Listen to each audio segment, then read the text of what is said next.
2024 Mercedes AMG SL 43 First Drive Review, more entertaining than expected. A four-cylinder AMG SL doesn't sound right, but surprisingly, it works. There has always been a business case for Mercedes to offer a lower power engine in its iconic SL class sports tourer, particularly in its most common form, as a convertible. However, now that the SL is only available as a Mercedes AMG Roadster, times have changed. Until now, the latest generation of Mercedes AMG SL class has been available with a potent V8 engine in the US, but now we have the sophisticated handcrafted four-cylinder version here. The engine arrives with 375 horsepower and a maximum torque rating of 354 lb-ft, boastfully delivered courtesy of an electric turbocharger that uses a 48-volt electrical system. Mercedes tells us is a direct derivative of the development successfully used by the Mercedes-AMG Petronas F1 team. The rest of the Mercedes-AMG SL 43 is familiar with its iconic silhouette, just so styling, motorized folding soft top, Mercedes MBUX infotainment system accessed by a big touchscreen, and a plethora of standard equipment that puts the SL firmly in the luxury sport segment. Exterior, Mercedes at its finest. While we feel Mercedes has lost the plot with how it styles its electric vehicles, the Mercedes AMG SL shows the brand still has the magic touch for aesthetics. It draws from the classic SL model in its proportions, but is brought up to date with distinctive yet not overcooked styling. The SL 43 differs from the AMG SL 55 and AMG SL 63 with its front and rear fascias, but you'll be hard-pressed to notice as one goes by. It comes standard with 19-inch alloy wheels, but 20 and 21-inch aerodynamically optimized wheels are available. Our test car came optioned with the 21-inch units, $2,450, Manufacturer Moonlight White Magno paint, $3,250, and a stunning red soft top. Interior and infotainment, beautiful and frustrating.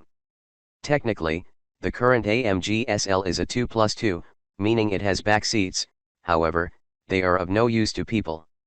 They are perfect for dropping in daily carry bags or as extra cargo space on a road trip.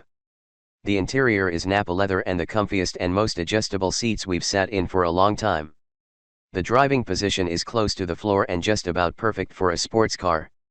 Rear visibility isn't perfect with the roof up, but that's par for the course.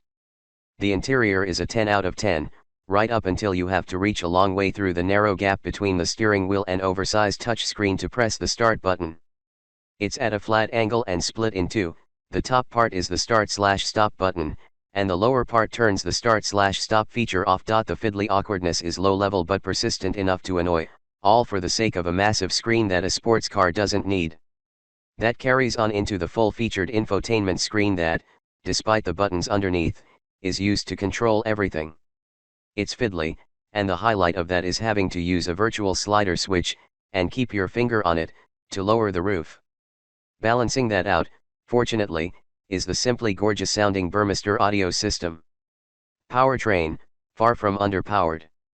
The idea of an AMG-built SL with a four-cylinder engine is anathema to traditionalists and purists, but it's 2023, and technology relentlessly pushes forward while the price of gas continues to rise just as relentlessly.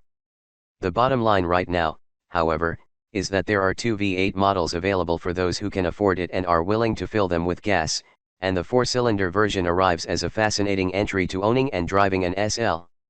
On paper, the 2.0-liter four-cylinder promises to be more than potent enough, with its electric Formula One-based turbo delivering higher torque at lower RPMs.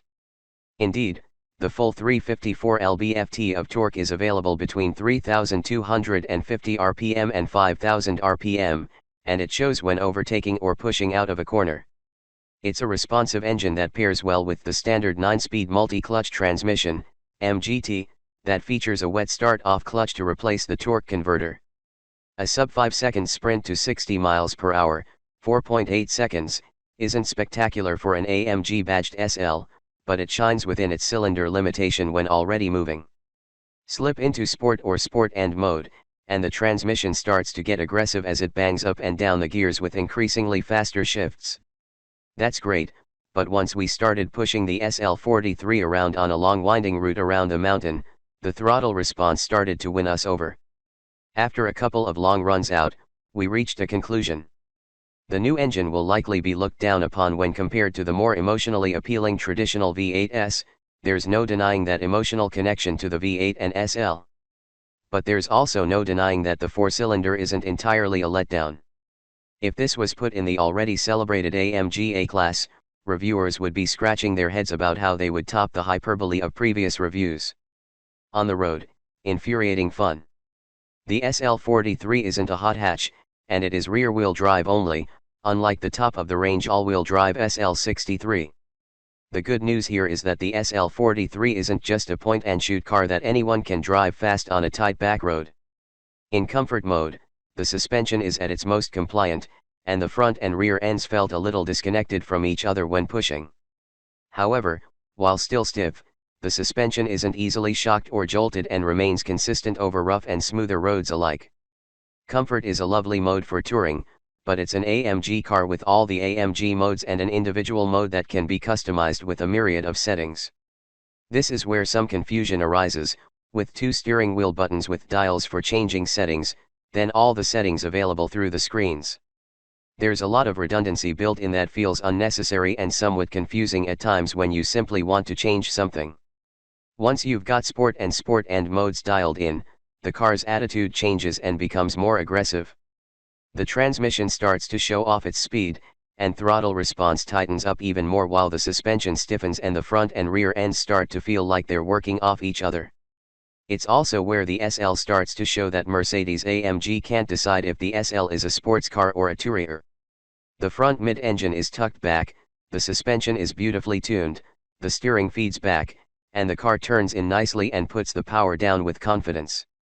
The AMG SL43 feels like it wants to be a hardcore sports car, but there's all the weight of the luxuries and motors that come with moving and massaging seats and a motorized soft top. It doesn't have that extra sharp edge. However, it's got all the accoutrements of a luxury Grand Tourer, but the suspension is just a hair too stiff in comfort mode and the transmission too aggressive. Topping that off is an engine that has to work quite hard to move the car swiftly. On top of that, when the sun goes down, there's a whole host of lights shining away in the cabin, including the mode buttons on the steering wheel and the ambient lighting. You can, of course, tone most of it down, but we think that should be automatic when selecting the more focused sport and mode. Having lights glaring at you from the top of the windscreen, the steering wheel, and the giant touch screen is distracting. And having to go into menus to dial it all down in a fussy infotainment system each time you want to push on a back road isn't something you should have to do in a sports car. Takeaway: flawed fun. At no point was the SL43 not fun to drive, it's the bits in between that let it down. The SL does not need a big screen to the point it makes starting the car a low-level but consistent frustration. It doesn't need a smorgasbord of interior lighting either, and pushing everything into the screen's user interface is a hindrance to ergonomics.